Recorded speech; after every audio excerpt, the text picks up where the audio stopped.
தந்தி தொலைக்காட்சி நேயர்களுக்கு வணக்கம். நல்லதை சொல்வோம், நல்லதை செய்வோம், நல்லதே நடக்கும். ஒரு வாழ்க்கையில் நல்லது நடக்க வேண்டும் என்று சொன்னால் நல்லதை சொல்ல வேண்டும், நல்லதை செய்ய வேண்டும். அந்த அடிப்படையில் இன்றைக்கு 10/5/2015 ஞாயிற்றுக்கிழமை உத்திராடம் நட்சத்திரம் காலை 10:48 வரை, பிறகு திருவோணம் நட்சத்திரம். இன்றைக்கு நான் உங்களுக்கு சொல்ல இருக்கிற நல்ல கருத்து, குத்துவிளக்கிலே எத்தனை திரியிலே தீபம் ஏற்ற வேண்டும், எத்தனை முகத்திலே தீபம் ஏற்ற வேண்டும், அப்படி தீபம் ஏற்றுவதனாலே என்ன பலன் அப்படிங்கிறத நீங்கள் தெரிஞ்சுக்கணும். பல பேருடைய பூஜை அறைகளுக்கு என்னை கூட்டிச் செல்வார்கள். பூஜை அறை நன்றாக இருக்கிறதா, விளக்கேற்றுவது நன்றாக இருக்கிறதா, எந்த முகம் பார்த்து எந்த தெய்வத்தை வைக்க வேண்டுமெல்லாம் எங்கிட்ட கேட்பாங்க. அப்படி பார்க்கின்ற பொழுது திரையுலக பிரமுகர்கள் வீட்டுக்கெல்லாம் போகிற பொழுது, நடிகைகள் வீட்டுக்கெல்லாம் போயிருக்கேன். அப்படி போயிருக்கிற பொழுது அவர்கள் வீட்டிலே எல்லாம் 6 தீபம் ஏற்றுவார்கள். எதனால் அப்படின்னா, சுக்கிரனுக்கு நம்பர் 6 தீபங்கள் ஏற்றி வழிபாடு செய்வார்கள். நம்ம ஏற்றுறது பெருசு இல்லை, எந்த முகம் பார்த்து ஏற்ற வேண்டும் என்பதும் பெரியது. பொதுவாக குத்து விளக்குனா, விளக்கு என்று சொன்னால் விளக்க அந்த இடத்தை கலக்கும் இருள் விரட்டி ஒளியை கொடுப்பதற்கு பெயர் விளக்கு.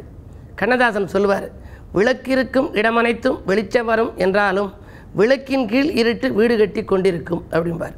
ஒரு விளக்கு நம்ம ஏற்றி வைக்கிறோம் அப்படின்னா எங்கும் வெளிச்சம் வந்துடும், இருட்டெல்லாம் வெளிச்சமாயிரும். ஆனால் அந்த விளக்குக்கு கீழே அதனுடைய நிழல் இருட்டாகவே இருக்கும். ஆகையினாலே தான் சொல்லுவார், விளக்கிருக்கும் இடமனைத்தும் வெளிச்சம் வரும் என்றாலும் விளக்கின் கீழ் இருட்டு வீடு கட்டி கொண்டிருக்கும்னு.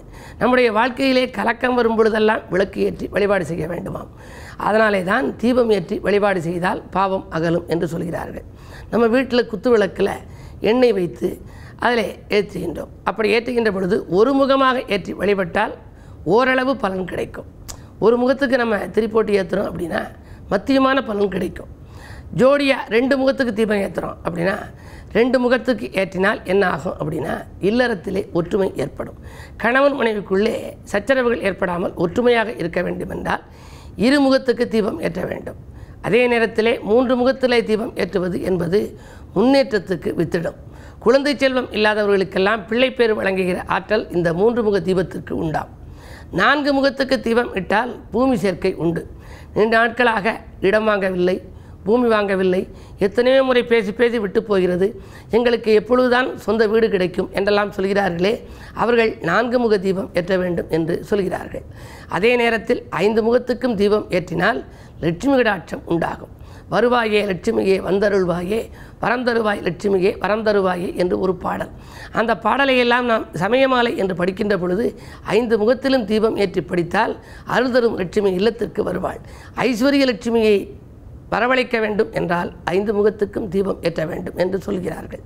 இதை குறிப்பிடுகின்ற விதத்திலே ஒரு அழகான பாடல் கூட பல ஆண்டுகளுக்கு முன்னாலே நான் எழுதியிருக்கிறேன். குத்து விளக்கில் எண்ணெய் இட்டு குங்குமம் சந்தனம் அதில் வைத்து எத்தனை முகமாய் ஏற்றுகின்றோம் என்பதில் ஒரு பலன் கிடைக்கின்றது. ஒரு முகம் ஏற்றி வழிபட்டால் உடனடி பலன்கள் ஓரளவே. 2 முகம் ஏற்றி வழிபட்டால் இல்லற ஒற்றுமை இனிதாகும். 3 முகத்தில் ஒளியேற்றின் முன்னேற்றத்துடன் சுகம் கூடும். வேண்டும் குழந்தை செல்வமுமே வீட்டில் தவழ்ந்து விளையாடும். 3 முகத்திலே நீங்கள் தீபம் ஏற்றினால் முன்னேற்றத்துக்கு வித்திடும், சுகம் கிடைக்கும், குழந்தை செல்வம் துள்ளி விளையாடுவதற்கான வழியும் பிறக்குமாம். 4 முகமாய் தீபமிட்டால் நாளும் பூமி சேர்க்கை உண்டு. 5 முகத்தில் ஏற்றி வைத்தால் ஐஸ்வர்ய லட்சுமி அருள் தருவாள் என்று ஒரு பாடல் எழுதினேன்.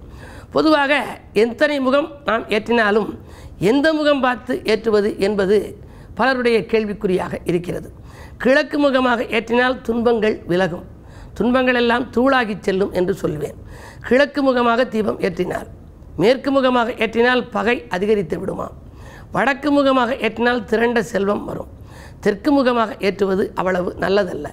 எனவே நீங்கள் வீட்டிலே பூஜை அறையிலே கோலமிட்டு அதன் மேலே குத்து விளக்கு வைத்து அதிலே நீங்கள் விளக்கு ஏற்றுகின்ற பொழுது இந்த அடிப்படையில் நீங்கள் கடைப்பிடித்தால் உங்கள் இல்லறம் நல்லறமாகும். உங்கள் கலக்கங்களை போக்குவது விளக்கு வழிபாடு என்பதை தெரிவித்து இனி இன்றைய ராசி பலன்களை இப்பொழுது உங்களுக்கு வழங்கப் போகின்றேன்.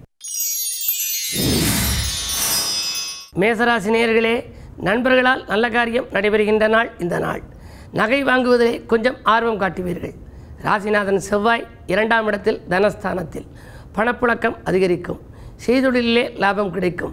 நண்பர்களெல்லாம் நல்ல தகவல்களை கொண்டு வந்து சேர்ப்பார்கள். குடும்பச் சுமை கூடினாலும் கூட அதை நீங்கள் சமாளிப்பீர்கள். இடம் வாங்க வேண்டும் என்ற ஆசை இன்றைக்கு நிறைவேறுகிறது.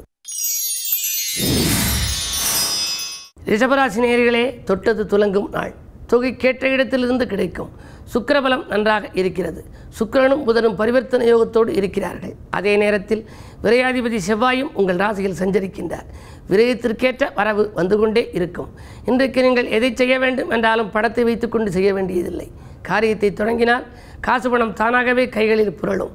ஆரோக்கியம் சீராகி ஆனந்தப்படுத்தும். புதிய ஒப்பந்தங்களிலெல்லாம் கையெழுத்திட்டு மகிழப் போகின்றீர்கள். மாலை நேரத்தில் மனக்கலக்கம் தரும் செய்தி ஒன்றும் உங்களுக்கு வந்து சேரலாம். மிதுனராசி நேயர்களே, உங்களுக்கு சந்திராஷ்டமம். ஆரோக்கிய தொல்லைகள் அதிகரிக்கும் நாள். ஆதாயத்தை காட்டிலும் விரயங்களே கூடுதலாக இருக்கும். எதை செய்தாலும் ஒரு முறைக்கு பல முறை யோசித்து செய்யுங்கள். நண்பர்களால் ஒரு சில ஏமாற்றங்களை சந்திக்க நேரிடும். பல பணிகள் பாதியில் இருக்கிறதே என்று கவலைப்படுவீர்கள். இந்த நாளை இனிய நாளாக அமைத்துக்கொள்ள கிழமை ஞாயிறு என்பதால் சிவாலய வழிபாட்டுக்கு செல்லுங்கள். சிவனையும் உமையவளையும் வழிபட்டு உங்களுடைய செல்வ நிலையை உயர வழிவகுத்துக் கொள்ளுங்கள். கடகராசி நேயர்களே, சண்டை போட்டவர்கள் சமாதானமாக மாறுகின்ற நாள். தடைப்பட்ட காரியங்கள் இன்று துரிதமாக நடைபெறும். சுக்கிரன் 12இல் மறைந்திருப்பது ஒரு வழிக்கு யோகம்தான். பயணத்தால் பலனுண்டு. பக்குவமாக பேசி காரியங்களை சாதித்துக் கொள்வீர்கள். அரசியல்வாதிகளாலும் உங்களுக்கு அனுகூலங்கள் உண்டு. இந்த நாள் உங்களுக்கு ஒரு இனிய நாள். சிம்மராசி நேயர்களே, இருப்பு தொகை அதிகரிக்கும் நாள். இல்லத்திற்கு தேவையான பொருட்களை வாங்குவதில் அக்கறை காட்டுவீர்கள். உங்கள் ராசிநாதன் சூரியன் உச்சம் பெற்றிருக்கிறார். அர்த்தாஷ்டம சனியாக இருப்பதால் உடல் ஆரோக்கியத்தில் மட்டும் ஓரளவு கவனம் தேவை. ஏதேனும் ஒரு சிறு தொல்லைகள் வந்தால் கூட உடனடியாக மருத்துவ ஆலோசனைகளை பெறுவதுதான் நல்லது. மாற்றினத்தவர்கள் உங்கள் கூட்டு முயற்சிக்கு ஒத்துழைப்பு செய்வார்கள். பிள்ளைகளின் நலன் கருதி எடுத்த முயற்சிக்கும் ஒரு விரயம் உண்டு. கன்னிராசி நேயர்களே, கையாளும் பொருட்களில் கவனம் தேவைப்படும் நாள். காலை நேரத்திலேயே உங்களுக்கு நண்பர்கள் கை கொடுத்து உதவுவார்கள் என்றாலும் கூட விலையுயர்ந்த பொருட்களை வாங்குவதில் நீங்கள் ஆர்வம் காட்டுவீர்கள். ராகுவும் கேதுவும் ராசியிலும் 7ஆம் இடத்திலும் இருப்பதால் ஏற்ற இறக்கமான வாழ்க்கை இருக்கும். ஒரு தொகை செலவழிந்த பின்னரே அடுத்த தொகை உங்கள் கரங்களிலே புரளும். நண்பர்கள் இன்று மாலை நேரத்தில் பகைவர்களாக மாறலாம். என்ன இருந்தாலும் 12க்கு அதிபதி சூரியன் 8ஆம் இடத்தில் உச்சம் பெற்று மறைந்திருக்கிறார். எனவே திட்டமிடாது சில காரியங்களில் வெற்றி கிடைக்கும். திட்டமிட்ட சில காரியங்களில் வெற்றி கிடைக்காது. எதையும் யோசித்து செய்வதுதான் நல்லது. துலாம் ராசி நேயர்களே, நினைத்தது நிறைவேறும் நாள். நீடித்த நோயிலிருந்து நீங்கள் நிவாரணம் பெறுவீர்கள். 8ஆம் இடத்திலே புதன். மறைந்த புதன் நிறைந்த தனலாபத்தை கொடுக்கும். எனவே எதை செய்ய நினைத்தீர்களோ அதை செய்து முடிப்பீர்கள். தொலைபேசி வழியில் வருகிற தகவல் தொழிலுக்கு உறுதுணை புரிவதாக இருக்கும். 2இலே சனி இருப்பதால் கொடுத்த வாக்கை காப்பாற்றுவீர்கள். பாதியில் இந்த பணி இன்று மீதியும் தொடரும். விருச்சிக ராசி நேயர்களே, முயற்சிகளில் வெற்றி கிடைக்கும் நாள். மூத்த குடும்ப உறுப்பினர்களில் யோசனைகளை கேட்டு நடந்து கொள்வதும் நல்லது. ராசியிலேயே சனி வக்கரம் பெற்றிருக்கிறார். 3க்கு அதிபதி வக்கரம் பெற்றிருக்கிற பொழுது சகோதர ஒத்துழைப்பு கொஞ்சம் குறைவாகவே இருக்கலாம். எனவே உடன் இருப்பவர்கள், உடன் பணிபுரிபவர்கள், உடன் பிறந்தவர்களையெல்லாம் நீங்கள் கொஞ்சம் அனுசரித்து செல்வது நல்லது. புது முயற்சிகளில் இன்று வெற்றி கிடைக்கும். குருவின் பார்வை இருப்பதால் மலைபோல் வந்த துயர் பனிபோல் விலகும். பயணங்களால் உங்களுக்கு பலன் உண்டு. பணவரவு திருப்திகரமாகவே இருக்கிறது.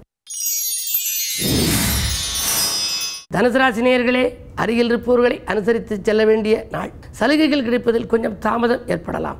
பாகப்பிரிவினைகள் சுமூகமாக முடியுமா என்பது சந்தேகம்தான். அண்ணன் தம்பிகளை அரவணைத்துக் கொள்வதும் நல்லது. அதே நேரத்தில் சூரிய பலம் நன்றாக இருக்கிறது. அரசியல்வாதிகளால் ஏற்பட்ட அல்லல்கள் அகலும். அதே நேரத்தில் 12ஆம் இடத்தில் விரயஸ்தானத்தில் சனி இருக்கிறார். எதிர்பாராத விரயமும் இன்றைக்கு ஏற்படலாம். எனவே விழிப்புணர்ச்சியோடு இருப்பதுதான் நல்லது. மகர ராசி நேயர்களே, உங்களுக்கெல்லாம் விரயங்கள் ஏற்படாமல் இருக்க கூடுதல் விழிப்புணர்ச்சி காட்ட வேண்டிய நாள். சனியின் பார்வை உங்கள் ராசியில் பதிகிறது. சந்திரன் உங்கள் ராசியிலேயே சஞ்சரிக்கின்றார். என்ன இருந்தாலும் குருவின் பார்வையும் உங்கள் ராசியில் பதிவதால் எவ்வளவு துயரங்கள் வந்தாலும் கூட அதை தாங்குகின்ற ஆற்றல் உங்கள் உள்ளத்திற்கு உண்டு. ஆரோக்கிய தொல்லைகள் ஏற்பட்டு அகலும். புதிய ஒப்பந்தங்களை ஏற்றுக்கொள்வதா வேண்டாமா என்று சிந்தித்து கொண்டிருப்பீர்கள். குடும்ப முன்னேற்றம் கருதி எடுத்த முயற்சிகளில் 1-2 தாமதப்படலாம். 3இலே கேது இருப்பதால் வழக்குகளில் திசை திருப்பங்கள் ஏற்படும். பஞ்சாயத்துக்களில் கொஞ்சம் முடிவு வருவதில் தாமதங்கள் உருவாகலாம். விலையுயர்ந்த பொருட்கள் வாங்குவதில் மாலை நேரத்தில் ஆர்வம் காட்டுவீர்கள்.